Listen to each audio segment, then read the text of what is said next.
If you're helping an aging parent and you feel overwhelmed all the time, even when you don't know exactly why, this video is for you.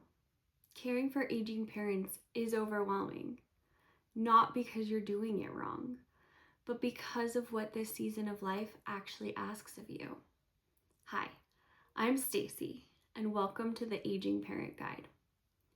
I work in healthcare, and I've also spent years helping my own family navigate aging, illness, hospital stays, and big transitions.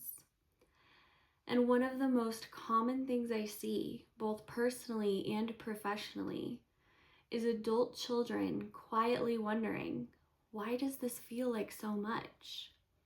So in this video, I want to talk about why caring for aging parents feels overwhelming and why that doesn't mean anything is wrong with you.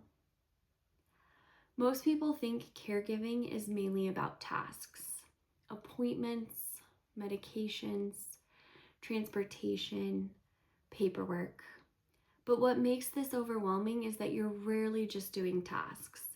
You're often becoming the scheduler, the advocate, the researcher, the emotional support, the decision helper, and sometimes the boundary setter. You're carrying roles most people were never taught how to hold. For most adult children, the overwhelm usually comes from 4 places. The first is emotional change.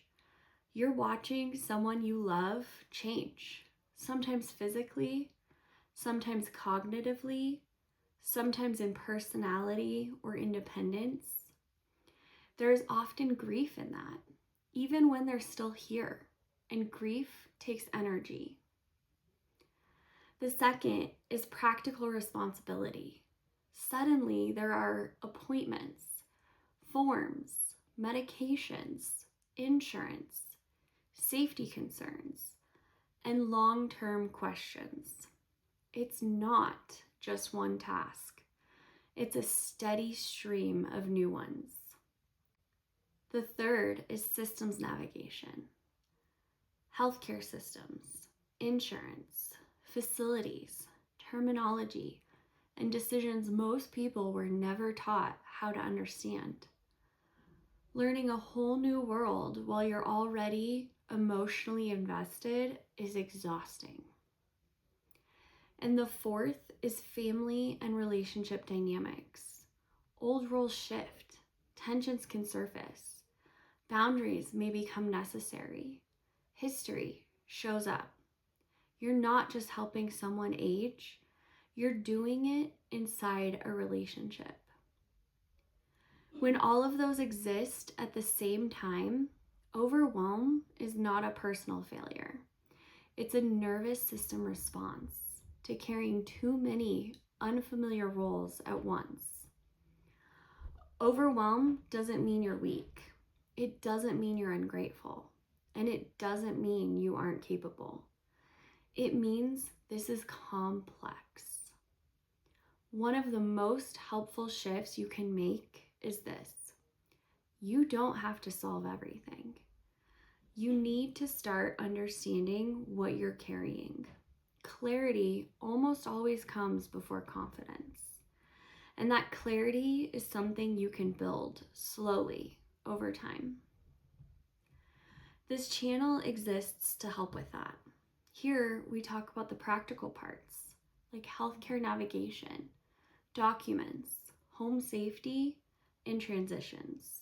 And we also talk about the emotional parts, like guilt, boundaries, difficult conversations, and burnout. Not from a place of fear, and definitely not from a place of perfection, but from the place of learning how to navigate this one piece at a time. If caring for an aging parent feels overwhelming, you are not alone. You are responding to something real. And the way forward isn't fixing everything at once. It's bringing clarity, one small piece at a time. In the next video, we'll start with one of the most grounding first steps, organizing important information and documents. Because when things are easier to find, this whole process feels a little less heavy. You don't have to do this alone. I'll see you in the next video.